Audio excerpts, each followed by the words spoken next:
Adakah apabila mak atau ayah melakukan kesalahan, anak berhak untuk mengherdik, tetap berdosa? Tak boleh. Sekalipun mak dan ayah tu buat salah, anak tak boleh jerekah mak dengan ayah dia.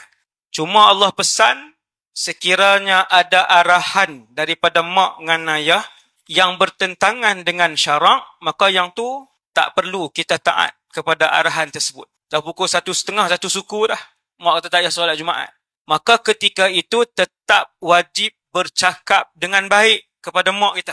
Walaupun yang dia suruh itu adalah dosa besar, tetap wajib bercakap dengan suara yang baik, rendahkan suara, guna bahasa yang baik dan buat teguran kepada ibu kita.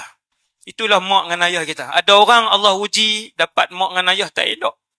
Ada tuan, dapat ayah kaki tunggang arak. Dia dapat ibu yang tak solat, yang berzina dengan lelaki lain.